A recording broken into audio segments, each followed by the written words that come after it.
regularly scheduled Utility Service Board meeting. It's December 5th, our last full meeting of the board this year. We have a claims-only meeting next Thursday, the 15th at 5 p.m.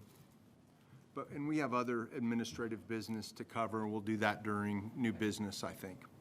For now, we'll move on and address the approval of the minutes from the previous meeting, which was November 21st. Are there any questions or comments about the minutes from the previous meeting? Do we have a motion for approval? So moved. Second. All in favor, please say aye. Aye. Opposed? Thank you. Next up, we have approval of the claims, 4 types of claims: standard invoices, utility bills, wire transfers, and customer refunds. First up, we have standard invoices totaling $1,135,482.05. Are there any questions about the standard invoices for this meeting?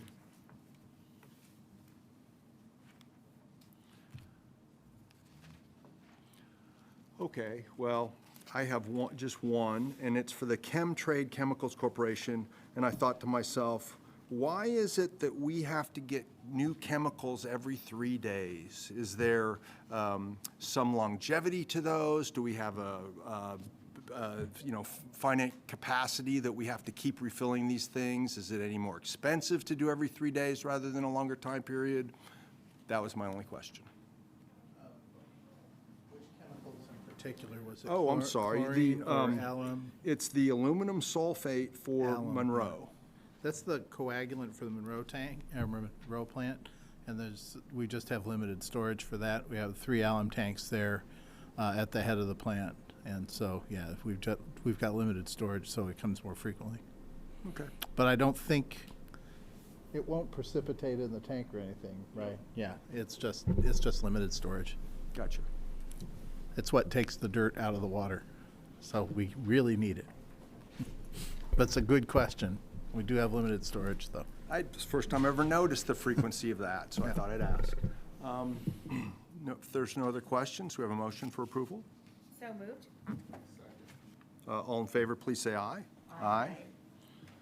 Standard invoices are approved. Next up, we have utility bills totaling $7,200.94. Is that right? That seems really small. Just double check.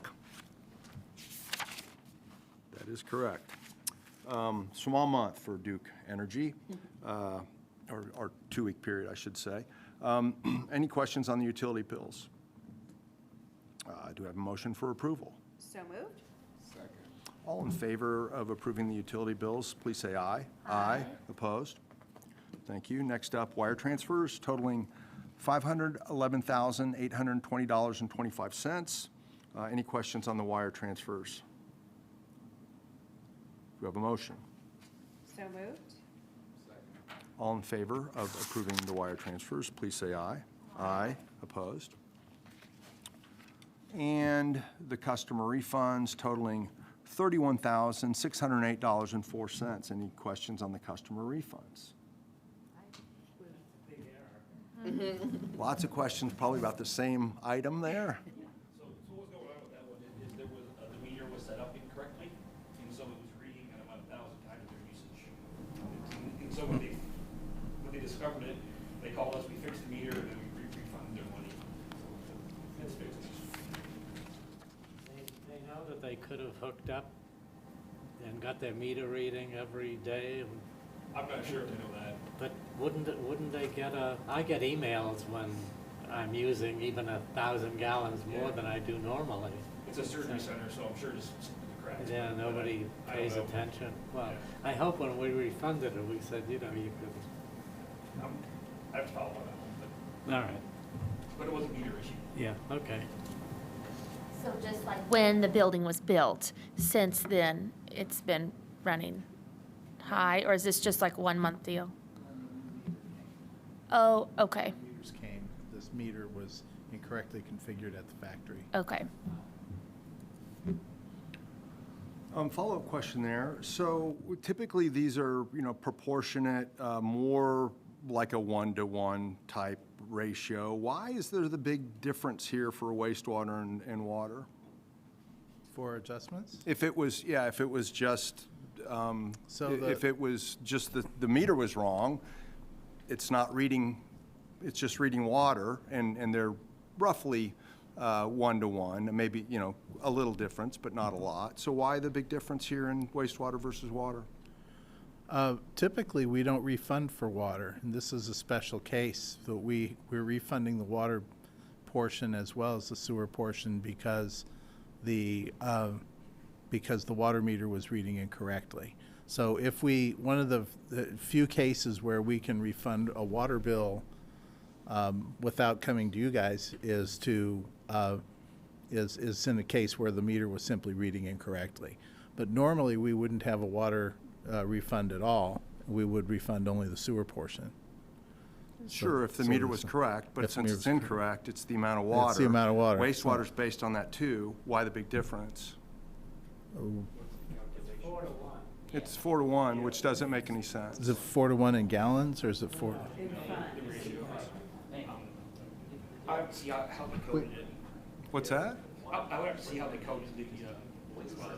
Okay, See how they calculated if we could just get an explanation on that, that would be great. Wastewater's $8 a gallon, and water's, depending on what customer class, it might be like $3 a gallon per 1,000 gallons.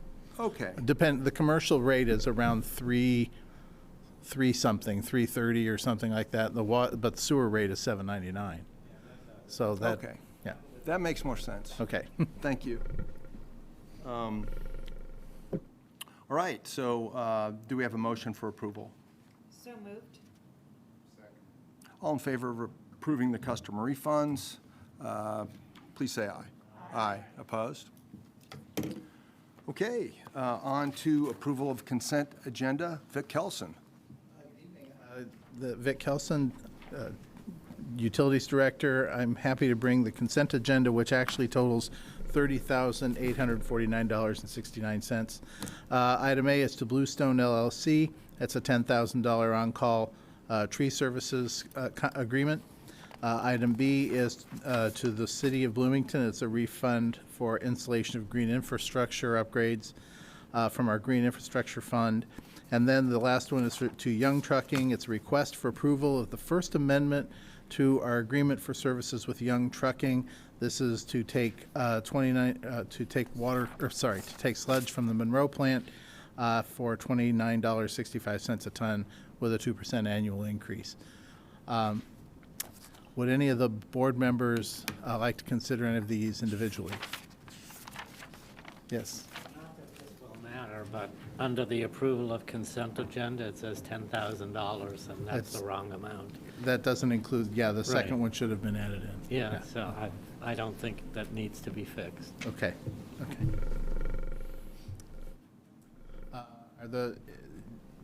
If no one wants to consider an item separately, then if there's no opposition, the consent agenda will be approved as recommended by staff.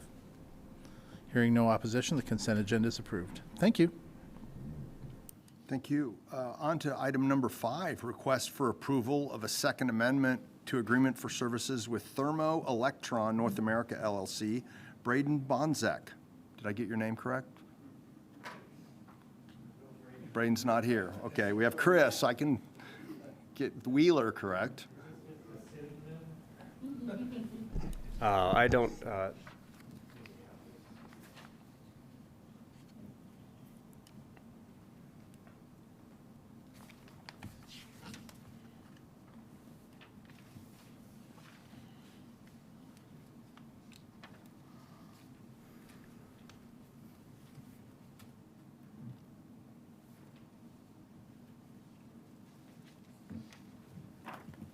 and which one is it? I'm sorry.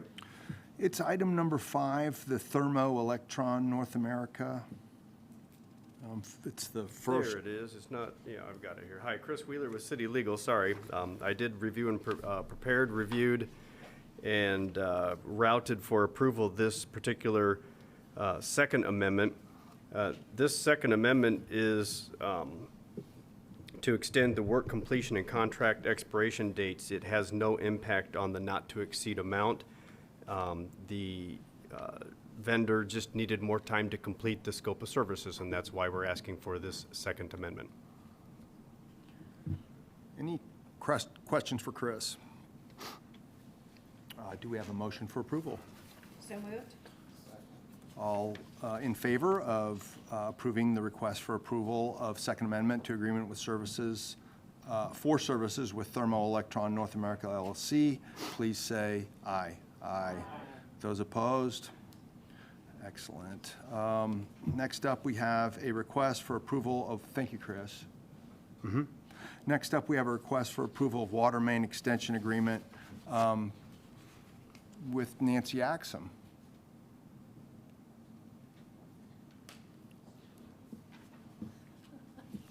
Hi, Nancy Axum with Utilities Engineering. This is water main extension agreement that we initiate anytime there's a water or sewer main extension per the IURC requirements. Anybody have any questions? Any questions for Nancy about this water main extension agreement? I have a question. Yes. Okay, so I may have just misunderstood. Is this for water only? This particular one is, if there was sewer, they would be on separate agreements. Okay, thank you. So, with my understanding that water is, we're required to extend water services if needed, and we can do it. Is that correct? No, the applicant who's requesting the infrastructure is required to extend. So this would be done by them and their contractor. Okay. I guess, again, me just coming to understanding. I feel like you know where I'm headed with this. Okay. So I understand if it's the sewer lines, that's like an add-on, but if it's the water lines that we're required, because it ties in with the annexation, and so that the owner had to sign a waiver of remonstrance. And so I can see if that was for the sewer, signing the waiver of remonstrance, but not for the water. So that's my question. Within our service area, we cannot deny you service, but we do require you to run your extension. So this contract had the waiver of remonstrance in it, though? No, because it was for water. It did, though. It did? It's within, where's this located? Is it within the city? Oh, it's outside city limits, but it, outside It's on Corey but it doesn't Lane. require the remonstrance because it's for, remonstrance are for sewer, and this is for water. But within the document that was signed by the Oh, I petitioners, think it has you're- a waiver of remonstrance that they had to sign in that document. I think that what you're reading is, and I can't remember which number it is, that the owner, the person that installed it, cannot come forward later and have any say in someone else extending from the main that they installed. Does that ring a bell with you, Chris? There were 3 houses along the way that were allowed to connect when I read, that's what I read. Or I Well, thought there it was are- one with a potential for 3 more or something. Right, but this would be on the end of their extension. So they put in the extension, and that main can be in the future extended beyond. And the 3 properties are mentioned because they could potentially pay back their share, a divided share of the construction in a way back to that person that extended it. Right. Anybody that extends beyond beyond the end of where they stopped to more property, the person that installed that first part can't argue that, and we cannot have any say-so in someone extending beyond where they stopped. That would be a different project and on them to install. If that, I believe that's the part, because I thought that same thing when I first read it. I don't have the documents in front of me, but I read through the 3 attachments. And how I read it was there was a waiver of remonstrance.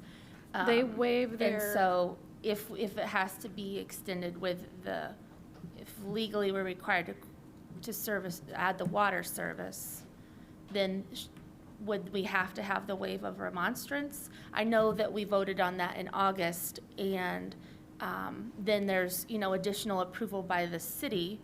I guess I'm just not real clear on that still. I'm sorry. I wish I had brought the document. I can call a timeout and go get it. Yeah, I don't have the contract in front of me. to Yeah. tell you. Okay. I don't know what you're pointing to. I'll just look it up real quick, but I don't want to hold us up, but I just want to be clear on, I think they're two That. different waivers. I think the waiver in this agreement is just a statement that they waive their right to protest against anybody extending from their extension, because it no longer is their extension. The right. waiver of remonstrance that you're speaking of is connecting to sewer if you're outside of Okay. city limits. Right. Yeah. Okay, I guess I'm just not super clear on it, but that's okay, we can move on. I'm sure that I'm the only one that has that question.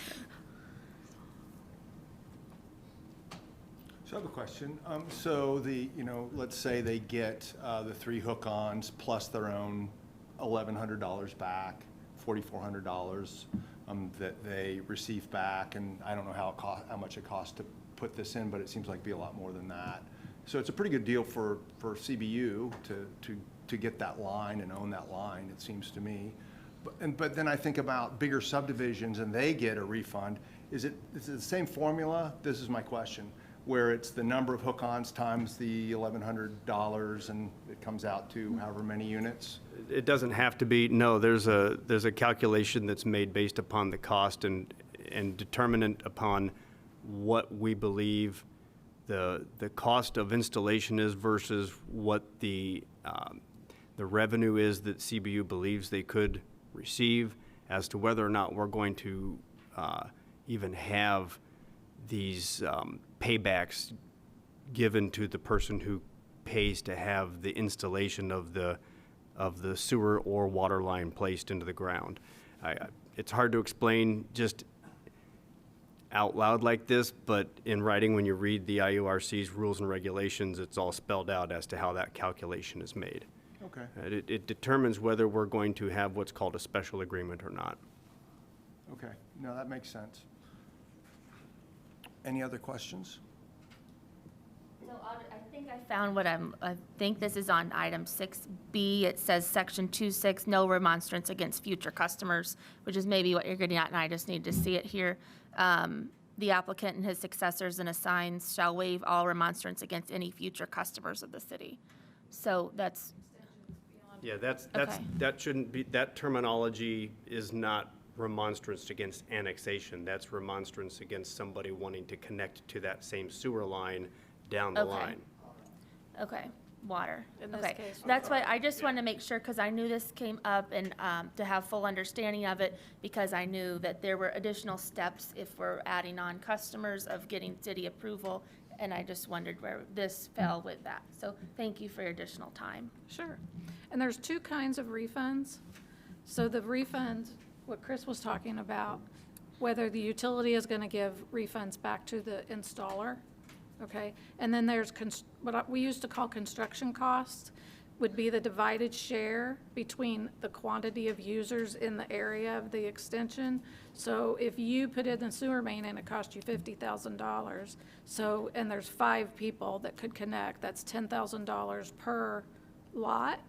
And so anybody in the area directly adjacent to that new main would have to pay that shared portion that we collect and pay back to the main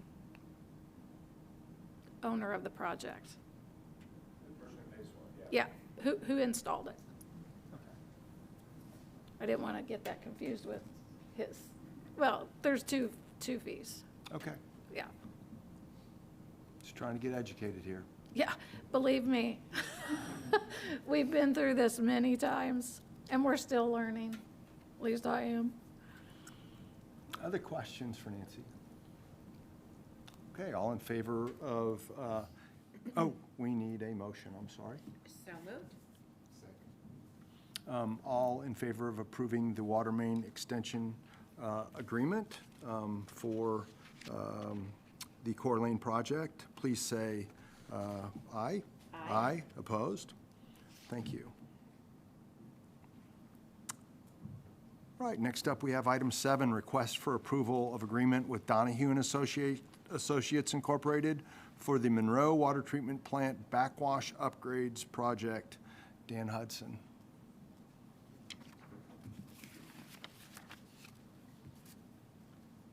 For the record, I'm Dan Hudson, the Capital Projects Manager for the City of Bloomington Utilities. And this project is driven by an IDEM inspection at the plant where they said that we needed a backup for the filter backwash pump, because we have one. And we also need some work done on the backwash tank. And so we have Donahue gave us a quote to do the design and bidding for the project for $44,700. I'm open to any questions that you may have. Questions? I have a question, and I don't know why it's showing up this way. Maybe, hopefully it's not user, or hopefully it's maybe just user error. But on the document 7B, which is the agreement for services, which is dated for December 31st. The signature lines are for Julie Roberts and Mayor John Hamilton. Oh, Which I'm like, that is wrong.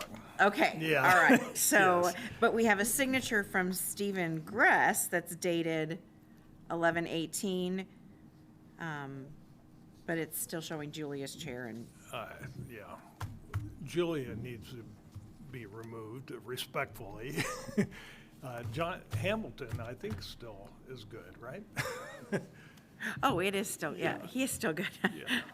I was thinking John Hernandez for a minute there, but, Yeah. but no, but it has Julie as the chair. Julie, okay, So we I'm just need to- sorry. That's okay. We just need to make sure that gets We updated. can correct that and send it to you. Okay. Yes. We have this, I mean, if we can do this with initials and whatnot. All right, great. Thank you. Good pickup on that, thank you. Good catch. Other questions for Dan? All right, do we have a motion for approval? So moved. All in favor of approving the agreement with Donahue and Associates for $44,700, please say aye. Aye. Opposed? Thank you. Dan, don't go too far. We have next up a request for approval of First Amendment to Agreement for Services with Greeley and Hanson.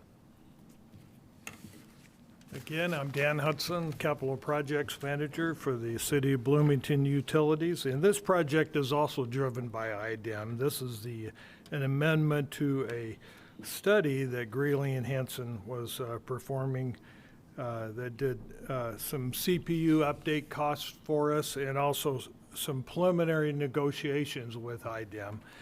Now we have a better idea what IDEM is looking for on this, and so we're asking Greeley and Hanson to finish it out for an additional $25,000 for a not-to-exceed cost of $44,300. What they're doing is they're going to prepare a updated flow and loading for the plant. They're also going to update the plant capacity report that was done back in 2017 and give us a design summary to meet 20 MGD. Currently, the plant is a 15 MGD plant, but we're up at 90%, so we have a warning from IDEM that we're getting close to design. And so we're gonna see what we can do with IDEM. This is an important study for us. It's because the outcome could mean lots of different things, money and time. So hopefully, we won't need that. Any questions? I'd like to do that. Questions for Dan? So the report will provide a justification to IDEM that our plant can handle 20 million gallons per day and maximum 40 million gallons. Yeah, per day. we're between 18 to 20 is what the justification is, because we already had a phase one where we spent lots of money, $20 million on the plant, and we're seeing that if that is enough, how much more we need to go. And then if we do get this study, defensible study done at the 20 million gallon per day level, and IDEM agrees to that, to the Yes. study, then will the report also contain a forecast of when then we'd be at the 90% level for the 20 million? I mean, give us a time frame, or is that other work that would need to be I done? can't answer. I got to go to Vic on that. The study will tell us is what, if any, additional capital investments we need to make to get to 20 and justify the work through IDEM. And then we can look, Brad Schrader, a couple of years ago, did an estimate based on demand, the trend in demand, and he estimated at the time that it would be perhaps 15 to 20 years out before we hit 90% of at the 20%, or at the 20 MGD plant capacity. Of course, that's subject to change if there's a lot of development. So if we have, if we have a lot of additional residential development or a couple of large industrial firms that come in the Dillman Basin, then we would be, it would be happening sooner. But if we stay pretty much on the slope we're on right now, it'll be about 15 years. And what percentage I&I can we expect to address in that time, same time? Well, continue to address I&I. We've got, as you know, we just did the sewer rate case. In the sewer rate case, we put money in for engineering work on 4 major interceptors that have a lot of leakage in them. So there will certainly, if in the meantime we're able to execute on some of those projects, that's going to reduce it. The Clearwater program that the board has already been helping us with getting it going. We expect to expand the Clearwater program. And right now, on average, over the course of the year, maybe 20 to 25% of the water that goes through the Dillman plant is clear water during those rain events. Okay. So if we can pull that down, we can extend that period before we get to 90% again. Yeah, that's a lot of room to work. It is. And do projects, yeah. Okay. Other questions for Dan or Vic? I just say we need to be proactive on this, because if we don't, the consequences could be bad. I mean, like the consent decree, no building and stuff. So we have to go forward on this, and hopefully we can get 20 MGD. Other questions? Do we have a motion for approval? So moved? All in favor of approving the amendment number 1 with Greeley and Hanson for the request for the approval of, for the engineering services for Dillman Road wastewater treatment plant capacity increase demonstration for IDEM, please say aye. Aye. Aye. Opposed? Thank you, Dan. Thank you. Okay.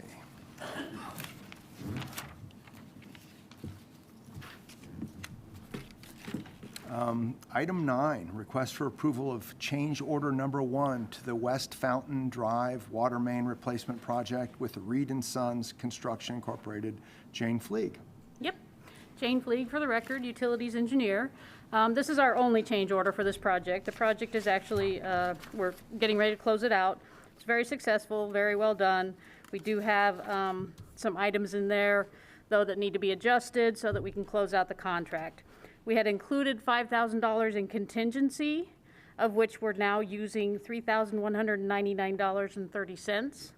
So we'll allocate that and then deduct the remaining amount, which is $1,800.70. And then we also had included rock excavation, a line item for rock excavation, and actually we did not use any of that. So we'll be deducting that amount, which is $16,800. So that would change the contract amount from $312,810 down to $294,309.30 so that we can close out the project. Happy to answer any questions. Any questions for Jane?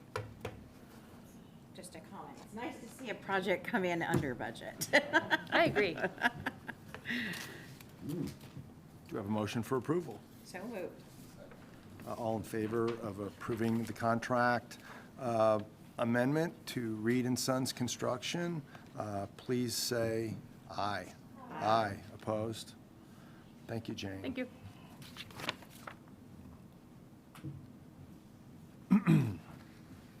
All right, item 10, request for approval of agreement with, for services with EQ Industrial Services Incorporated, cleanup of sodium hypochlorite.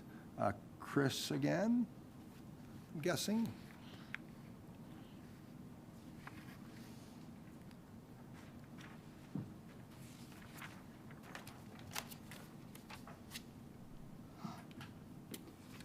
This project with EQ Industrial, hi, Chris Wheeler, City Legal, sorry.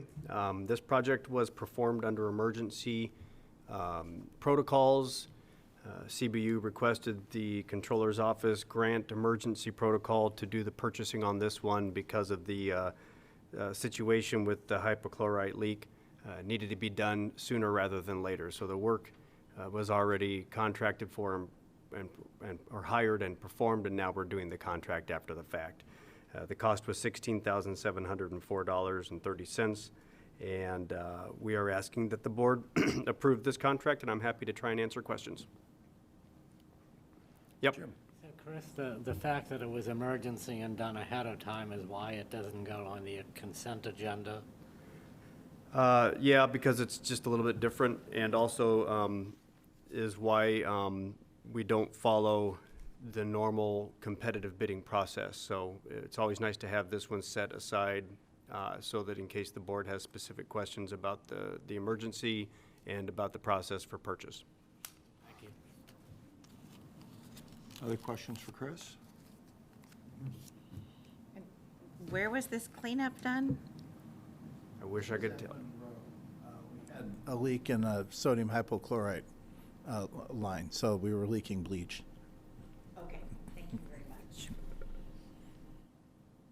Other questions? Do we have a motion for approval? So moved.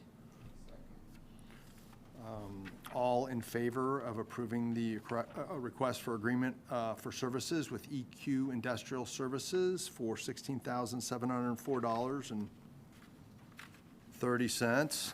Little typo there. Please say aye. Aye. Opposed?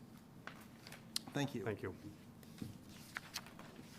All right, next up, we have old business. Any old business from the board? Old business from staff? I've got one from board, Thank you. I guess, or Vic could help me with the staff side as well, blends over. I think last week was the first week we did the testing of the wastewater at the IU lab. And so now we get results much quicker, and so I just wanted to update you all that the Professor Greaves lab is up and running, and we're running tests, and things are good. We're working on a right now what's happening is his results are going to be clear. Is that the right term? That's right. Yeah. So it's getting posted at the same place that the previous results had been when we sent them to the other lab. But we're working on a website that will have more of the results from the new sites that are being sampled by the new partners that we have in the project. So numbers are up a little bit this past week. They bumped up after Thanksgiving, which is What we normally see after a holiday is a little more infection. But from what I hear right now, we've got more flu problems than we do COVID. So get your flu shot. Thank you. They're testing for COVID, but for flu also, monkeypox? Yes. Right now, it's COVID, flu, and monkeypox. And I didn't see the numbers if he posted flu. I don't think. I don't think flu is up and running yet. Okay. COVID and monkeypox are, but we will be doing influenza as well. And there's discussion of switching away from monkeypox because we've had one hit since we started doing these samples for that. So that may be changing, but we'll see. Obviously, we want to work with the health department on these kinds of things. And it's MPOX now, World It's Health MPOX, Organization. yeah. Protect those monkeys. Thank you. Today was the first time I ever saw that term. Any other old business? Thank you, Kirk. From staff? New business from the board. Okay, well, in addition to the meeting schedule that we should all note, again, for next week, it's not going to be on the 19th, Monday, it'll be next week on Thursday, the 15th at 5 o'clock. We have a couple other early meetings in January that are atypical. Rather than Monday the 2nd and Monday the 16th, we have Tuesday the 3rd and Tuesday the 17th. So note it in your calendars. And we'll be sending out email in that regard. Also, we have elections coming up, and Chris, I'd ask you if we can do that on the first meeting of the year at the beginning of the meeting. Is that acceptable? Okay, great. So I'll be stepping down as chair. We have a vice chair that I believe is willing to take over in terms of a slate that we know right now, and we need to just be thinking about willing vice chairs for 2023. So also, I wanted to make the announcement that Jean Kaplers is stepping down and as a board member, and we very much appreciate her contributions to the board, and I've always look forward to your questions and your concern for the operations and the staff here, and it's been great having you as a colleague. Thank you, Calvin. I just would like to extend my appreciation to my fellow board members. You all have been wonderful to work with, the staff at CBU, Vic, everyone. It's been a real honor being on this board. It's interesting, and it feels good to be a part of the CBU family and making sure that we have good, clean water and wastewater removal and treatment and stormwater. And so it's been a really great experience being on the board, and who knows, down the road, I may reapply to get back on. So thank you. Thank you, Jean. On behalf of the staff, it's been a real pleasure having you on the board. You've always been very inquisitive and have asked a lot of good questions, and you served as the president of the board as well for a time, and that was very much appreciated. I mean, through COVID, so it was a difficult time. We were going through a lot of changes at that point, and we really appreciate your service, and we'll miss you at the meetings. So, best wishes. Thank you. So I will be here on the 15th for the shorter meeting, but thank you. Thank you. Any other new business from the board? New business from staff? No subcommittees have met, so it's time for staff reports. I'd like to start by you noticed that Latrina is not with us tonight. The reason for this is Latrina has been promoted, and she is now the customer service manager she's taken over for Triana Johnson. So she's now working in the finance division. I'm very happy for her. It's a good position for her. She has a lot of great experience, and I think she'll do an excellent job there. So I'd like to introduce Daniel Frank. He goes by Frank. And Frank is filling in at this point in organizing the packet and so forth. So we're really happy to have Frank taking on this role. Among other things, he's also made all those wonderful videos you may have seen about CBUs. So it's a real pleasure to have you in admin, Frank. Another piece of good news is that the contract with AFSCME has passed last week. And I know over the course of the year, a number of board members have asked questions in email and also in meetings about what we're doing about retention and recruiting. And I've been incredibly vague about that, except to say that we've been working on it. So the contract, among other things, it includes a bunch of new grades, new classifications, specifically for what used to be called laborers and will now be called utility specialists 1, 2, and 3. The MEOs, our machine operators, are going to be moving into 2 different categories. So if you're one of the people who's digging around other people's infrastructure, gas mains, electric wires, and so forth, there will actually be a second classification for those MEOs.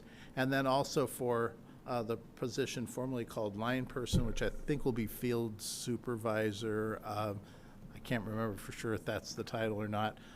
Those also got a new classification. And the purpose of this is simply to make us more competitive with the market.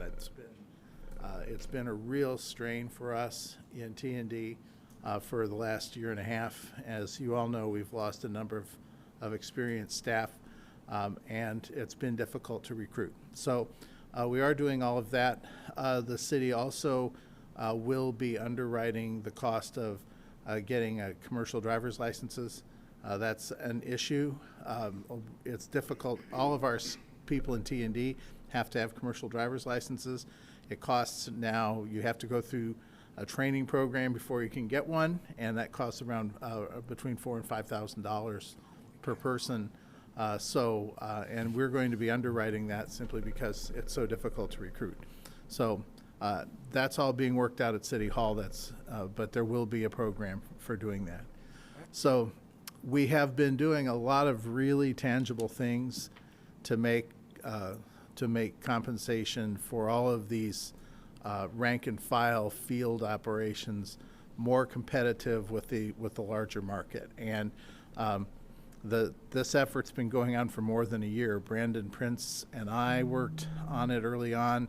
We worked with HR and legal and the controller's office, and then finally with AFSCME on it. So we were not directly involved in the negotiations, but we did bring a lot of suggestions. And I just want to thank everybody who was involved in that process. I know it takes a long time, but this will all go into effect at the beginning of the year. So we're doing what we can to try and deal with the change in the labor market. And I just wanted to be really clear about all that effort. 4 years, is that right? It's 4 years. Did I leave anything out, James? No, okay. And then the last thing is just an internal board thing. Chris Wheeler has been talking with me about organizing board training. So the topic we had earlier this evening is certainly one of the things. How does the IURC regulate those kinds of extensions? Chris will be organizing some board training sometime early in 2023. And that's all I have. Happy to answer any questions. You said the CDL is that training's being underwritten by the city? Well, we'll be paying for our employees to take it, but they're organizing the program, and with there's an outside firm that does the training itself. You know, I don't recall seeing those types of claims. We haven't done them yet.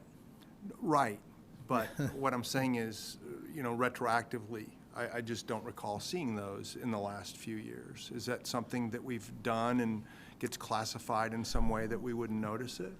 Well, there's a couple things. The rule requiring the CDL training didn't go into effect until, I think, February of this year. Oh, okay. So it's a new thing. We've been trying to work out exactly how it was going to work long-term. So in the meantime, we've had a few people working without CDL. So basically, you can't drive a dump truck if you haven't got your license yet. But we'll be working through getting all of that corrected. We have assured that all the employees are eligible to get a CDL, whether they have one or not, and then we will move forward with the training for the ones that don't have it yet. Thank you. And as for how it gets paid for, you probably still won't see claims for it because it will appear in the interdepartmental agreement that comes around every year, and I think we're going to be seeing that on the 15th. So. For this year? For this year, yes. That's amazing. It was oftentimes 9 months in arrears. 15th is going to be 2020 and 2021. Ah, doggone it. Okay. I was going to say. We'll hope to that do would be 22 amazing. during 23. All right. Yeah, try to get it done within the same year's time frame. Anyway, okay. Is that all for staff reports? That's all. Thank Any other you. questions? All right, petitions and communications from anyone? Do we have a motion for adjournment? So moved. We are adjourned. Thank you.